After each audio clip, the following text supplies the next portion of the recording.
안녕하세요. 빨대포스트 시청자 여러분, 저는 신규지입니다. 오늘 이 영상에서는 이태원 특검과 이상민 장관을 둘러싼 여론 분석과 앞으로의 전망을 좀 해보려고 하고요. 또 국민의힘 전당대회 관련해서 나경원, 김기현, 장제원 의원의 행보에 대한 여론의 향방 등을 살펴보려고 합니다.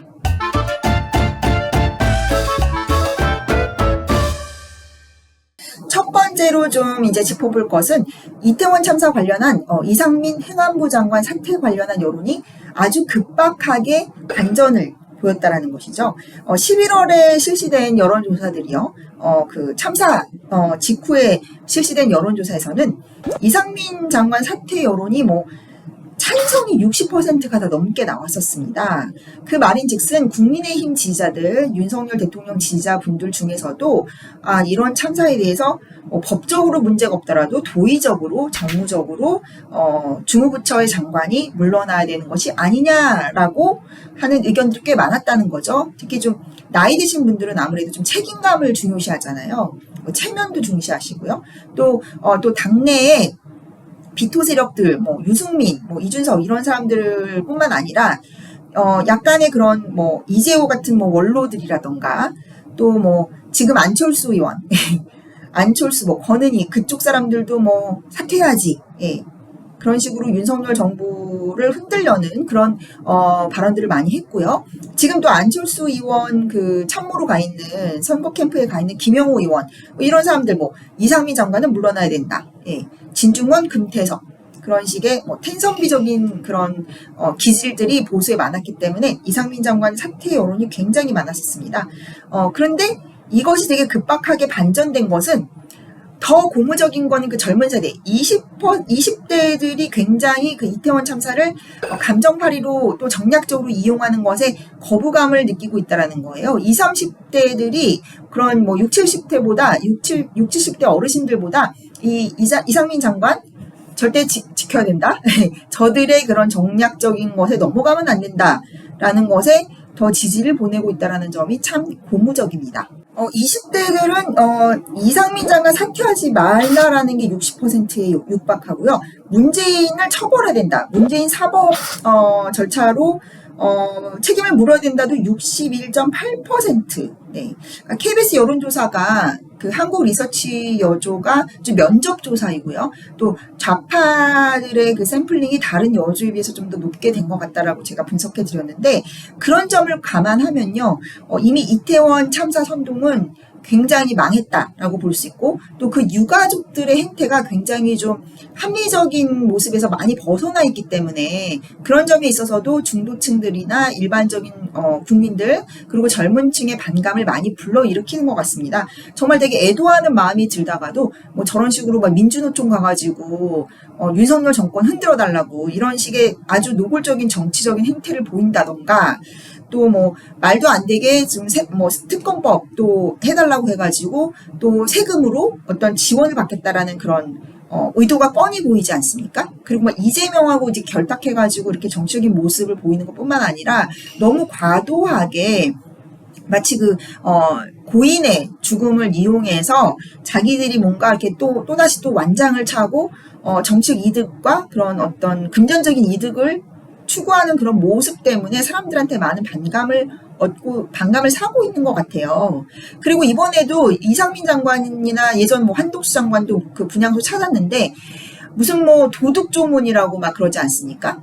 근데 이제 그걸 보면요. 이상민 장관도 이제 그 제대로 처신을 하고 있다는 생각이 드는 게 애초에 이상민 장관이 그렇게 유가족들하고 만나겠다고 했는데도 만나지 않겠다고 그렇게 이제 애초에 그렇게 소통하지 않고 소통의 문을 닫은 것이 유가족들입니다. 왜 그럴까요? 이분들이 뭔가 코치를 받고 있는 거예요. 지령을 받고 있다는 생각이 저는 강하게 듭니다. 왜냐하면 이제 이상민 장관이나 또 오세훈 시장이나 이렇게 이런 분들이 유가족을 만나서 이렇게 보듬는 모습을 언론을 통해서 나가게 되면은 자기들의 어떤 정치적인 책략에 뭔가 스크래치가 나거든요. 그런 모습을 보여주고 싶지 않은 거예요.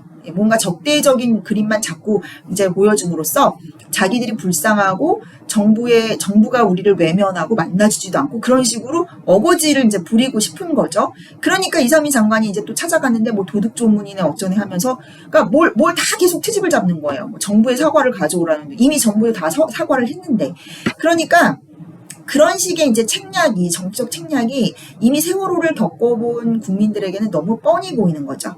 네, 그래서 일단 이상민 장관은 정치가 묻지 않은 사람이에요. 그리고 윤석열 대통령이 자기가 가지고 있던 인맥풀에서 정말 능력이 있고 또 평판적으로도 평판도 좋으셨었고 능력이 검증된 사람을 쓴 거예요. 근데 이 사람을 지켜주지 못하고 정치적으로 지키지 못하고 그냥 나의 당장의 정책 이득 눈앞의 여론만 보고서는 이게 내쳤다면은 아무도 윤석열 대통령을 리더로서 인정하지 않을 것이고 이게 정치적인 계산, 어떤 기브앤테이크의 파트너로만 보지 진정하게 이렇게 서포트해주는 자신의 어떤 부하 직원? 그러니까 부하 직원이라고 하면 뭐하지만 자신을 지켜줄 수 있는 핵심 측근 인력들이 이렇게 모래성처럼 사라져버리게 되는 겁니다. 그래서 이것은 윤석열 대통령이 좌파들의 정치 공세에 맞서서 꿋꿋하게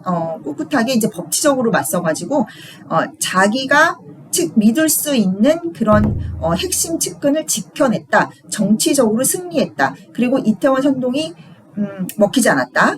그리고 젊은 세대들이 윤석열 대통령을 좀 신뢰하게 됐다.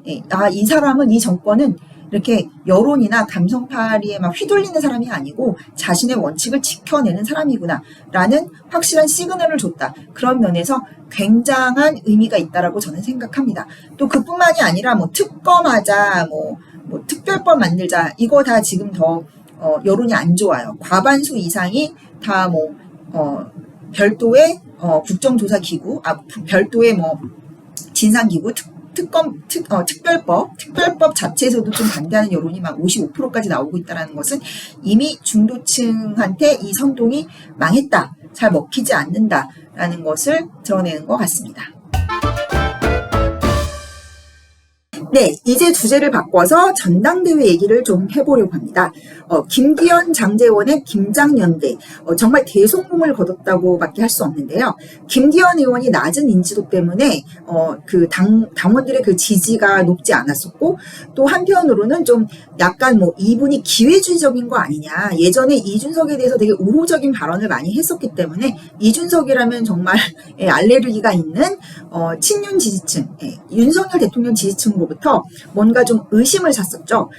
그런데 장제원 의원이 앞장서가지고 김기현 의원을 지지함으로써 사람들이 친윤의 대표 주자로서 김기현 의원을 의식하게 됐고 나경원 의원이 1등을 달리던 여론조사의 그 구도가 완전히 무너지게 됐습니다.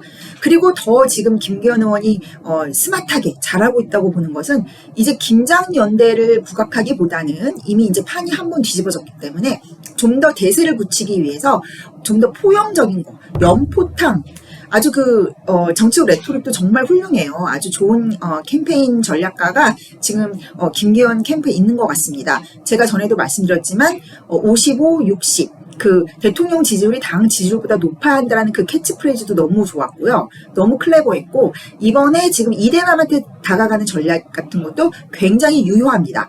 그러니까 이준석이랑 확실히 선을 긋고 이준석을 좀 이렇게 비판함으로써 정통 지지층의 그 의구심을 되게 털어버리는 그런 계기가 됐다면은 지금 국면에서는 이제 그 소외된다라고 생각하는 이대남한테도 그들이 귀가 솔깃할 만한 그런 메시지를 던져주는 거죠. 그러니까 정치는 여러모로 타이밍이 예술인데 그런 부분을 김기현 의원이 너무 잘하고 있고요.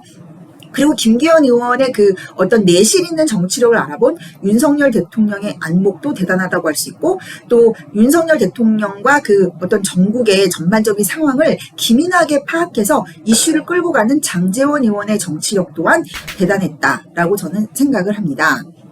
그러면 지금 이제 여전히 지금 뭐 조중동에서도 뭐 그런 얘기들을 많이 해요.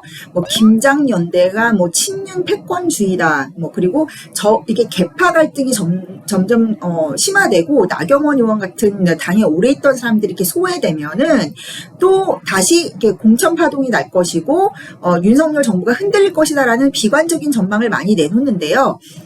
저는 전에도 말씀드렸지만 그런 우려들이 참 말이 안 된다고 생각을 합니다. 왜냐하면 김기현 의원이나 뭐 장제원 의원이 뭐 또 윤석열 정권이 힘이 빠지면 또 인기가 없어지면 제일 먼저 배신을 때릴 기회주의자일까요? 그러니까 그런 식으로 자꾸 이제 기회주의자 프레임을 이제 씌워가지고 여전히 그 정통 보수층에서도 윤석열 대통령에 대해서 좀 비토하거나 비판적이신 분들이 많으신데, 정치라는 건요, 내가 패배하고 내가 망했을 때 같이 있어줄 사람들을 만들기 위해 하는 게 아닙니다.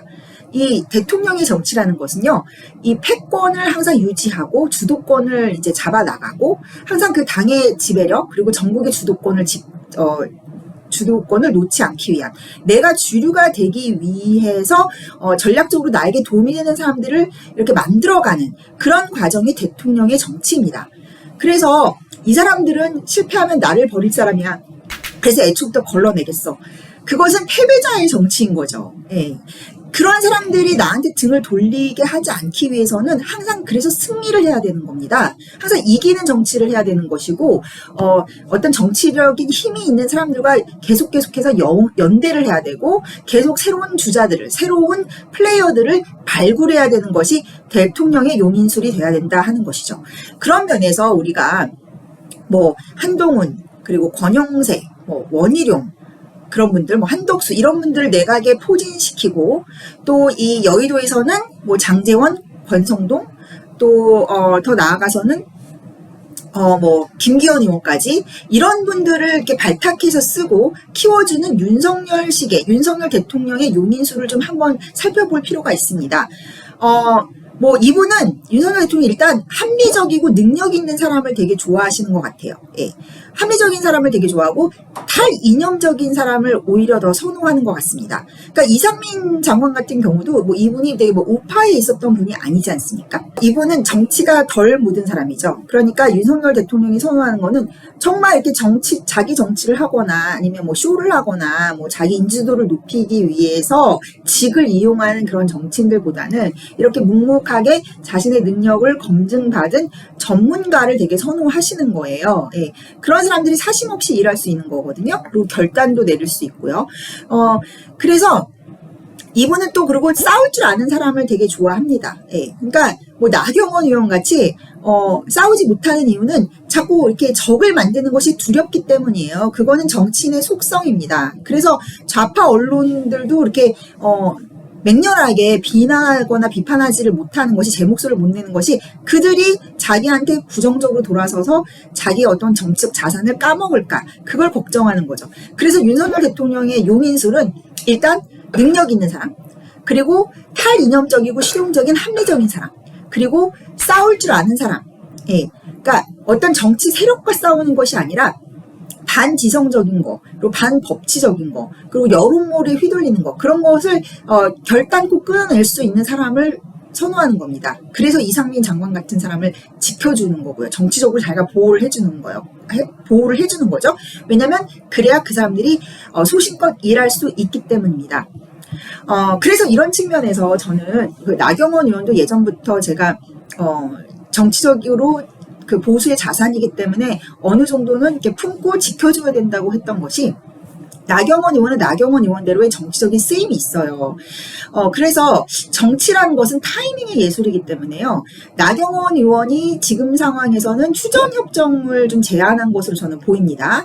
일단 확실히 굴복한 건 아니에요. 왜냐면은 불출마 선언을 해야지 그거는 승복이 되는 거예요.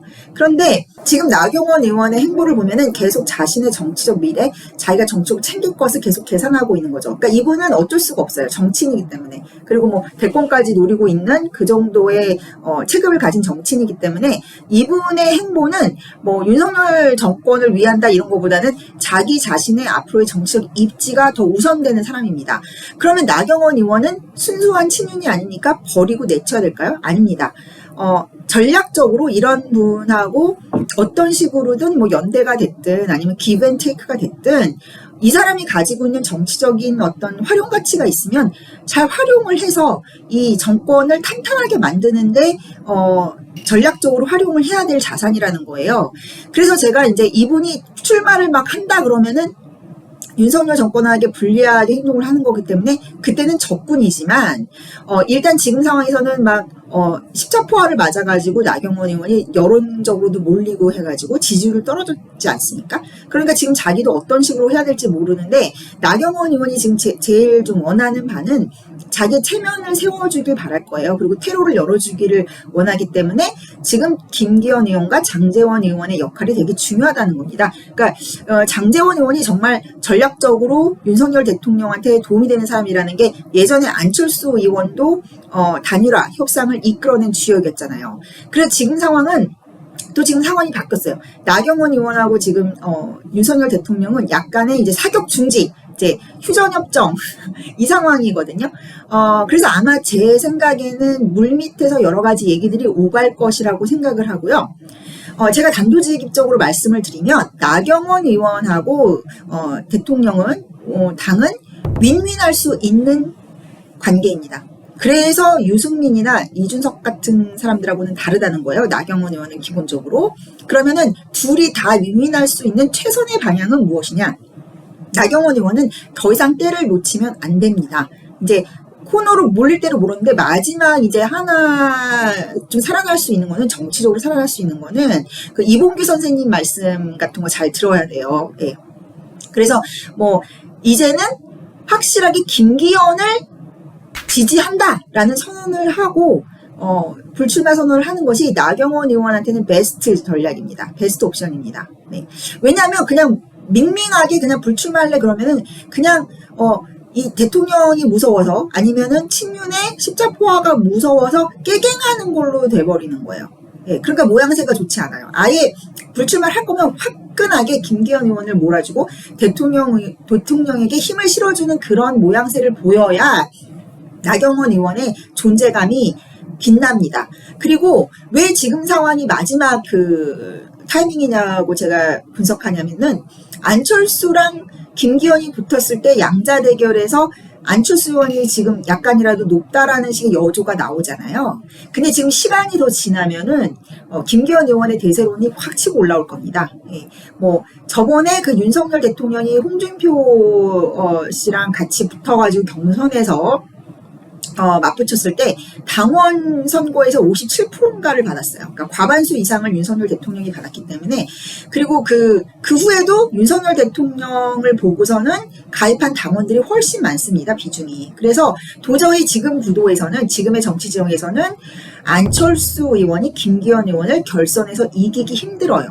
뭐 결선 가지도 않을 거라고 저는 전망을 하는데 시간이 가면 그 말인즉슨 나경원 의원의 몸값은 더더욱 떨어지고 존재감도 미약해진다 이 얘기죠. 그래서 지금 한두 개 여조라도 뭔가 나경원 의원이 캐스팅 보트처럼 아니면 자기가 어떤 구도에 영향력을 미칠 수 있을 때 결단을 내리시는 것이 가장 좋은 선택지가 아닐까 싶습니다. 그것이 김기현 의원한테도 자신의 정치력이나 이런 거를 돋보이게 할 수 있는 계기고요. 그래서 지금은 이제 마지막 한 타임이 남았다. 더 늦어지면 나경원 의원은 정말 나가리가 돼버릴 것이다. 뭐 이런 생각이 듭니다. 그래서 윤석열 대통령은 이렇게 좀 합리적인 사람, 싸울 줄 아는 사람, 그리고 유능한 사람을 이렇게 선호하고요. 여러분들이 봤을 때 김기현 의원이나 뭐 장제원 의원이 뭔가 기회주의적인 그런 면모가 있는 사람이다. 정통 보수가 아니다라고 의구심을 가지시더라도 일단 윤석열 대통령이 그 전반적으로 신뢰하는 사람들의 특징이 있어요. 보면은 자기 자신감이나 자존감이 되게 강해서 구질구질하거나 아니면 좀 비굴한 사람은 쓰지 않는 것 같아요. 여러분들 막 그 좌파들 보세요. 이 생계형 좌파들 얼마나 그 자기들의 돈줄, 자기들의 목숨줄 그거 알박게 해가지고 이렇게 붙들고 늘어집니까? 권력에 대한 집착이 거의 스토커 수준 아닙니까? 근데 뭐 이상민 장관 같은 사람들 보세요. 그분들이 뭐 윤석열 대통령이 노 하면은 그곳에 막 반기를 들어서 자기 정치하면서 막 여론전을 하거나 그럴 사람들입니까? 그냥 그분들한테 있어서는 이 능력 있는 어떤 전문가 보수들에게 있어서는 정치라는 거는 정말 국가에 대한 봉사인 거죠. 예. 그 사람들은 이렇게 아쉬울 게 없는 거예요. 그러니까 정말 자기들의 소신껏 대의를 위해서 일할 수 있는 것이지 무슨 정말 구질구질 비굴하고 그런 거는 아주 윤석열 대통령이 딱 싫어한다고 생각합니다. 그러니까 그 간보는 정치를 싫어한다라는 것이 그런 의미인 것 같고요. 그리고 뭐 장제원 의원, 김기현 의원 되게 별로 구질구질하거나 뭐 자기 변명만 지저분하게 하지 않잖아요. 항상 좀 깔끔하지 않습니까? 예, 그리고 메시지도 선명하고 저는 그런 점이 되게 좋더라고요. 어느 순간에서든지 소신을 갖고 당당하게.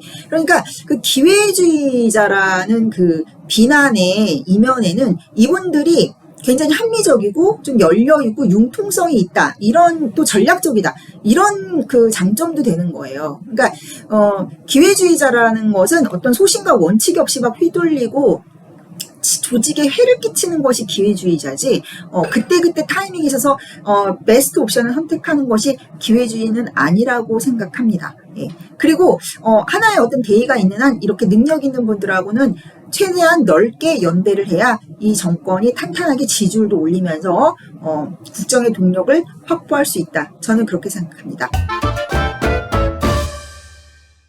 네. 그리고 지금 많은 뭐 평론가분들이라든지 언론에서 지금 윤핵관들이 너무 뭐 전횡을 하고 있다. 그리고 이런 반윤핵관 정서 그리고 뭐 반장제원 정서 때문에 나경원 대표를 지지하는 표가 안철수 의원에게로 가서 안철수 의원이 결선에서 이기는 것 아니냐. 뭐 저 유승민을 막기 위한 결선 투표제가 오히려 김기현한테 위협이 되는 것이 아니냐. 뭐 이런 식의 프레임을 많이 사용하시는 분들이 계시더라고요. 그렇지만 이것은 뭐 결론적으로 말하면은 그들의 희망사항일 뿐이다. 자기 자신들의 어떤 wishful thinking 같은 거, false hope 같은 걸로 지금 평론을 하고 있다. 뭐 그렇게 보는 게 타당하지 않을까 싶습니다. 왜냐하면은 일단 안철수 의원은 항상 뭐 양자 대결의 신이다 이렇게 얘기를 하죠. 왜냐하면 이쪽도 싫고 저쪽도 싫고 뭐 어떤 두 진영이 격렬하게 싸움을 할 때 좀 방관하는 사람들은 난 여기도 싫고 저기도 싫어. 이런 그 심리가 일시적으로 안철수라는 약간 좀 맹숭맹숭하고 약간 그레이 에리어에 있는 사람한테 가는 거예요. 이쪽도 싫고 저쪽도 싫다. 그러니까 그 안철수 의원한테 나타나는 그 높은 여론조사 지지율의 실체라는 것은 여기도 싫고 저기도 싫어. 그냥 이 상황이 짜증나. 이런 거예요. 그러니까 안철수 의원에 대한 강력한 지지가 아닙니다. 그리고 이런 식의 것이 한두 번이 아니었다는 거예요. 저번에 대선 때 보면요. 안철수 의원이 그때도 민주당 경선이 끝나고 나서 안희정 씨가 그때 좀 돌풍을 일으켰었는데 민주당 경선에서 안희정 지지자들의 표를 많이 흡수를 해서 문재인 대통령의 지지율을 정말 급속하게 치고 올라갔었습니다. 그런데 결과적으로 어떻게 됐죠? 그 친문 진영이 그 문재인 팬덤이 똘똘 뭉쳐가지고 또 드루킹까지 동원을 해가지고 안철수 그 당시 후보에 대해서 엄청난 마타도어를 하고 또 지금 저들이 윤석열 대통령에게 하듯이 말꼬리 잡아가지고 뭐 유치원이 뭐 어쩌네 사립유치원이 어쩌네 하는 그런 식의 이슈를 크게 부풀려가지고 엄청난 프로파간다를 하고 마타도어를 했죠. 그런 어떤 그런 비방이라든지 그런 여론전에 속절없이 무너진 게 안철수의 지지세입니다. 그러니까 안철수 지지층은 단단하게 결집되어 있는 것이 아니라 정말 모래성과 같은 거라는 거예요. 약간의 허상인 거죠. 예. 그리고 뭐 본인 스스로도 토론에 나와가지고 제가 이명박 아바타입니까? 하면서 본인이 그거를 못 견뎠죠. 왜냐하면 지켜주는 팬덤이라든가 지켜주는 강력한 결집된 지지층이 없기 때문에 그렇게 좌충수를 준 거고 오버를 하게 된 거죠. 그러니까 안철수 의원이 저번 대선에서도 단일화 전에 뭐 윤석열 대통령이 을 뽑으면 그 손가락을 뭐 자르고 싶을 거라고 되게 극한 막말을 했잖아요. 그것은 막판에 단일화 콜에 대해서 좋은 협상 콜이 들어오지 않으니까 스스로 다급해져서 자충수를 둔 것인데, 지금도 보면은 안철수 의원이 똑같은 그런 트랙을 밟고 있는 것 같아요. 지금도 뭐 김기현 의원을 막 또 공격하지 않습니까? 공포 정치 어쩌고 하면서요. 실제로는 권은희 의원 하나 쳐내지 못하는 아주 빈약한 정치력, 미약한 정치력, 뭐 정치력에 있어서는 성숙된 모습을 보이지 못하면서, 그렇게 선거 때만 되면은 또 이렇게 허상 같은 양비론을 펼치는 사람들의 그 지지율에 취해가지고 뭔가 이렇게 자꾸 붙잡으려고 하면서 극한 언행을 하면서 좌충수를 두고 있다. 저는 그렇게 생각하고요. 그래서 김기현 의원은 확실하게 지금 정통 지지층, 그리고 윤석열 대통령 지지층의 마음을 확실히 잡아가면서 되게 내실 있게 지지세를 다지고 있는데, 거기다가 뭐 이대남한테 다가가는 전략까지 굉장히 적절하게 언론에서 이슈 선점도 잘하고 있는데, 지금 안철수 의원은 점점 오히려 더 그 중도층이 바라는 뭐 정책적인 모습을 보이는 것이 아니라 정치 철학적인 것으로 다가가는 것이 아니고 자기 스스로 자기 꾀에 빠져가지고 계속 그 정치공학적으로 이 상황을 이용하려고 하는 겁니다. 뭐 반윤 정서라든가 반윤핵관 정서라든가 반장제원 정서를 이용하려는 생각만 하고 있는 게 바로 안철수 의원이라는 거죠. 그러니까 이렇게 단단한 구심점이 없기 때문에 나경원 의원도 안철수 의원한테 붙고 싶어 하지도 않고, 그리고 뭐 붙는다고 해도 딱 찰떡같이 붙을 수가 없는 거예요. 왜냐하면 이 심지가 없기 때문에, 알맹이가 없기 때문에요. 그래서 스노우볼링이 안 된다는 겁니다. 그래서 여러분들이 뭐 생각할 때 일부 언론에서 뭐 이러다가 뭐 안철수가 될 것이다, 뭐 결선 투표가 뭐 오히려 좌충수이다, 이런 식의 그 언론에서 떠드는 말들은 일종의 양념 정도로, 또 흥행 요소를 높이고 언론의 주목도를 높이는 것 정도로 긍정적으로 뭐 보는 게 더 낫지 않을까 싶습니다. 네. 그리고 지금 보면은 안철수 의원이 그래서 이제 저번 대선 때도 막 문재인 지지율을 위협했었지만은, 그것이 이렇게 확 사그라들었다는 거. 그래서 실제 전쟁 국면이 되면은 이게 강대 강이 맞붙게 되지 않습니까? 뭐 결선 투표라는 것은 yes or no잖아요. 블랙 앤 화이트이기 때문에 이럴 경우에는 강대 강이 맞붙어서 더 강한 것이 약하고 바스라지는 거를 이기게 돼 있습니다. 그래서 결선 투표 가면 절대 안철수 의원이 이길 수가 없는 이유인 거죠. 그러면 여기까지 전당대회 관련해서 저의 분석과 전망을 마치겠습니다. 네, 저는 다음 영상에서 다른 이슈로 찾아뵙겠습니다. 감사합니다.